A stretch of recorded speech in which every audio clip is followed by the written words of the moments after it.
Kalau Pak Ustadz masih ingat, dokter 2 tahun yang lalu, pada waktu itu saya bilang, Pak Ustadz kalau misalnya ada seorang yang bukan agama Islam, tapi lebih Islam daripada Islam, apakah itu masuk surga atau tidak? Lalu Pak Ustadz bilang tidak pada waktu itu. Kita berdebat cukup panjang pada waktu itu. Ada mungkin 20 menit sampai 30 menit.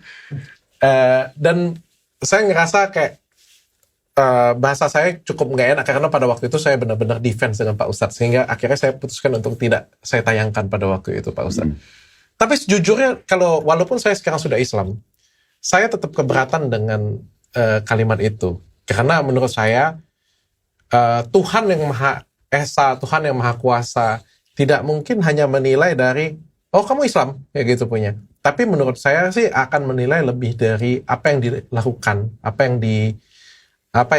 yang dilaksanakan. Banyak di luar sana yang kita lihat orang ateis, orang yang tidak percaya dengan Tuhan.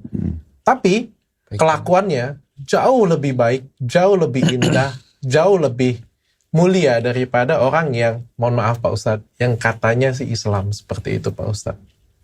Tetap hari ini saya pengen tanya dengan Pak Ustadz. Jadi kalau dokter coba membarter antara dua figur orang, kita harus adil dok. Saya tadi dokter bilang di perkataan akhir kan, ada orang ateis jauh lebih baik, jauh lebih begini dan begitu.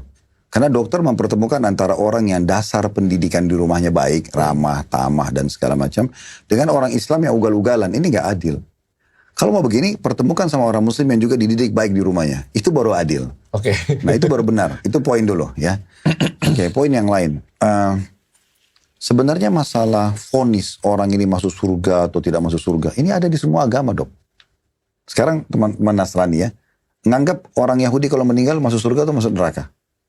Orang Yahudi ini ya orang ya? Bukan Nasrani. Yang tidak percaya Tuhan Yesus gitu? Iya. Nggak masuk. Iya. Berarti itu vonisan orang kan? Bukan hanya orang Islam yang mengatakan, oh yang lain tidak. Orang Nasrani juga mengatakan, orang Yahudi, kenapa mereka membantai orang Muslim di Gaza?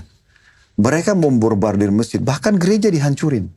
Coba searching di Google bagaimana para pendakwanya orang Kristen di Israel datang di Palestina, itu bahkan diludahin, bahkan dihina sama mereka. Karena mereka anggap itu kalian ahli neraka.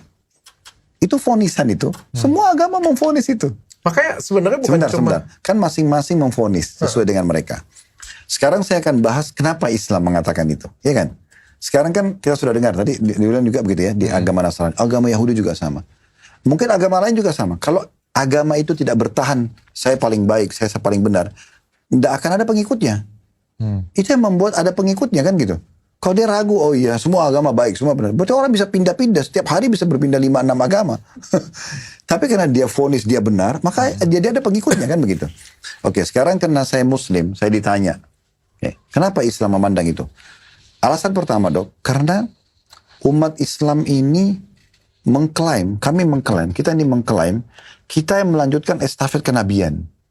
Gitu. Jadi orang Islam itu menganggap semua nabi Muslim. Kalau dokter tanya semua kiai, semua ustadz dalam Islam, apakah Nabi Isa itu Muslim? Kami akan mengatakan iya. Nabi Musa Muslim? Iya. Semua nabi-nabi Muslim. Karena Allah bilang dalam surah Al-Imran, surah nomor 3 ayat 19, Inna dina indallahil Islam. Agama sisi Allah hanya Islam, gak ada agama lain. Nabi Adam sampai Nabi Muhammad, kita yakini agamanya Islam.